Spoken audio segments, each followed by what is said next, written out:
Hi, I'm Rick Kahler. Thanks for joining me. Well, if you're in your 50s or 60s, you may have reacted with some concern to the numerous recent news reports about the August 31st, 2020 annual report from the Social Security Board of Trustees on the long-term financial status of, get ready, the Old Age and Survivors Insurance and Disability Insurance Trust Fund.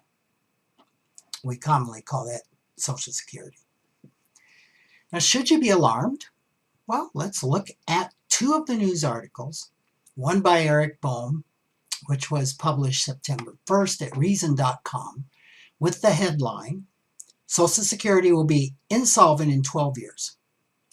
The opening line of the story was, the fiscal crisis looming over Social Security is no longer a distant threat. The national pension system will be insolvent by the time workers now in their mid-50s are ready to retire. End quote. On the same day, September 1st, CNN published a piece by Katie Labosco titled, Social Security won't be able to pay full benefits by 2034, a year earlier than expected due to the pandemic. Her opening line was, Social Security will have to cut benefits by 2034 if Congress does nothing to address the program's long-term funding shortfall. End quote. Now, there's a big difference between Reason's insolvency, which is bankruptcy, and CNN's cutting benefits. Which one's right? I mean, really? Well, first, a little background on the two news organizations.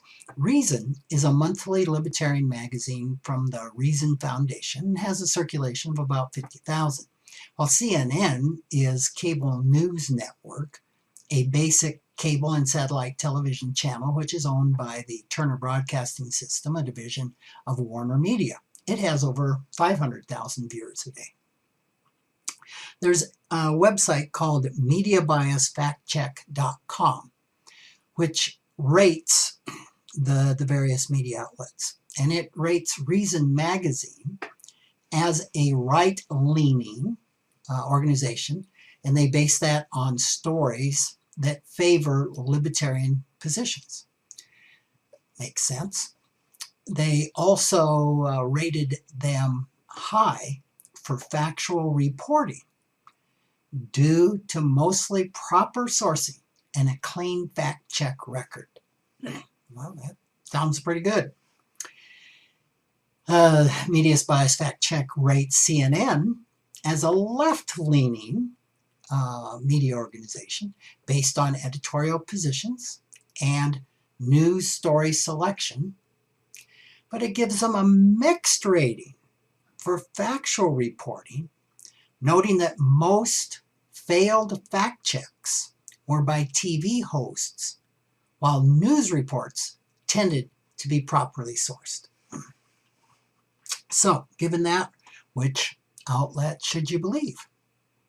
First, neither article explains the difference between the trust fund and the annual income generated through the payroll tax that funds Social Security. Two totally different things. So the payroll tax is a 12.4% tax, and it's paid half by employers and half by employees on wages up to $137,700. Now, since inception, payroll tax income has exceeded the amount needed to pay Social Security benefits.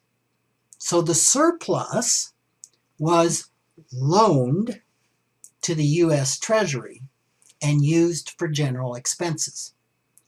If the amount needed to pay benefits ever exceeded the income, this trust fund would start calling in the loans. Certainly, the income is currently equal to the outgo. And that's been reported over the past few years. That was according to a 2019 Forbes article.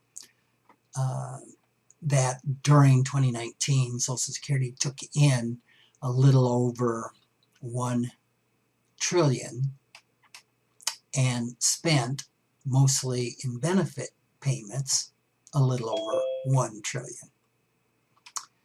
The spending was projected to start exceeding the revenue in 2021, creating a need to draw on the accumulated reserve.